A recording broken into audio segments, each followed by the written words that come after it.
Anak laki-laki itu melemparkan pesawat kertas. Pesawat itu terbang langsung ke sebuah gua di gunung. Ketika dia mendekat dan melihat dari dekat, kemudian menemukan bahwa tanah itu penuh dengan belalang mati.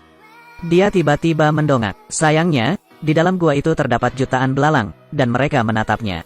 Anak laki-laki itu sangat ketakutan hingga dia mengompol, terburu-buru mencari bantuan orang tua. Sang ibu tidak tahu apa yang terjadi. Dia juga melihat belalang memenuhi langit. Dia segera memasukkan putranya ke dalam mobil. Sementara itu, sang ayah sedang melukis. Dalam sekejap ia digigit belalang, hanya menyisakan abu. Ibu yang melihat pemandangan ini tidak lagi peduli untuk melarikan diri. Dia bergegas untuk membalaskan dendam suaminya. Akibatnya, dia juga digigit belalang dan menjadi abu. Anak laki-laki yang melihat pemandangan ini menangis dan menjerit. Perusahaan belalang juga menjadi gila. Mereka terus menabrak mobil. Melihat sekeliling, saya melihat semakin banyak belalang. Anak laki-laki itu tidak tahu cara mengemudi, jadi dia hanya bisa mencoba menginjak pedal gas dengan sangat keras.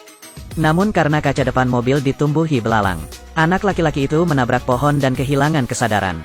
Tidak lama setelah itu, patroli polisi melihat mobil itu di bawah pohon. Saat ini, tidak ada jejak rombongan belalang di dekatnya. Hanya melihat beberapa bangkai belalang dan cairan aneh di dalam mobil. Polisi menyeka cairan pada jendela mobil. Menemukan anak laki-laki itu tidak sadarkan diri. Dia memecahkan jendela pintu penumpang, dan menggendong anak itu keluar dari mobil.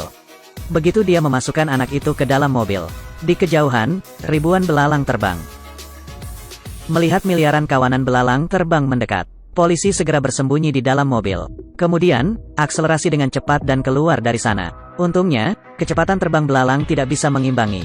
Di sisi lain, ada dua pemuda yang sedang berlomba. Melihat tanah penuh dengan belalang mati, tak satu pun dari mereka peduli sama sekali. Namun kemudian segerombolan besar belalang turun dari langit. Mereka dilahap di tempat. Di sisi ini, polisi membawa anak tersebut ke rumah sakit. Untungnya anak itu baik-baik saja. Namun nampaknya anak laki-laki itu begitu ketakutan hingga sarafnya terpengaruh.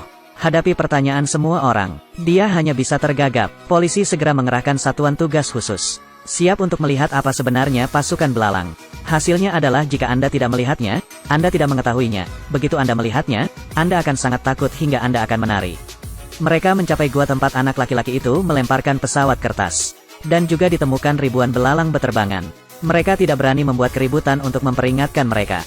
Maka mereka maju jauh ke dalam gua. Dan kemudian, melihat pemandangan yang mengerikan. Di dalamnya terdapat semua telur belalang yang belum berkembang.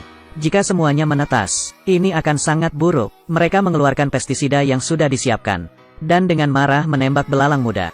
Tanpa diduga, mereka tidak terkena dampak pestisida. Mereka sama sekali mengabaikan pestisida. Apa yang harus dilakukan sekarang? Yang tersisa hanyalah serangan fisik. Mereka mengeluarkan penyembur api dan mulai menembakinya dengan liar. Segera, pemandangan itu dipenuhi bau belalang yang terbakar.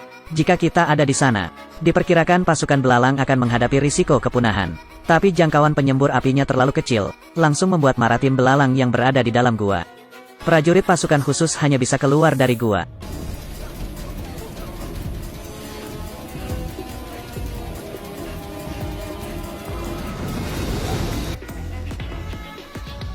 Meskipun terus-menerus menggunakan penyembur api untuk mengatasinya, namun jumlah belalang semakin meningkat.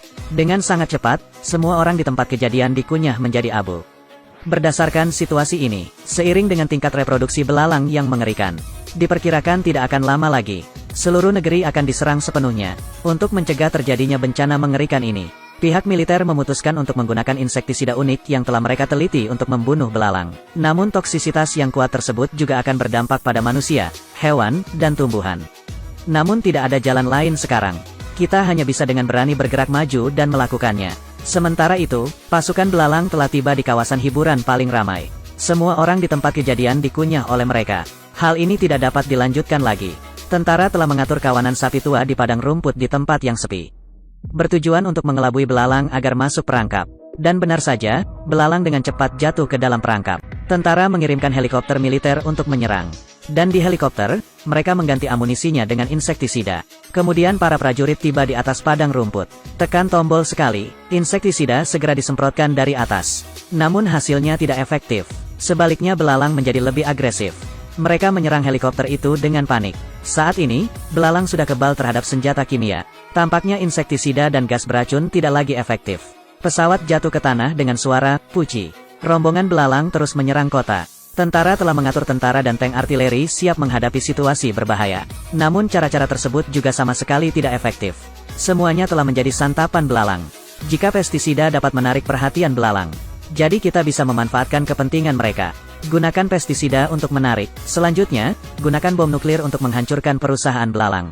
Seorang pilot mempertaruhkan nyawanya untuk terbang jauh. Menerbangkan pesawat terbang dan menyemprotkan pestisida, sangat cepat. Seluruh kelompok serangga belalang tertarik dengan pesawat tersebut. Selanjutnya, pilot segera sampai di fasilitas penyimpanan bom nuklir. Dia melarikan diri dari tempat kejadian dan segera mengunci pintu. Lalu, tekan tombol hidup.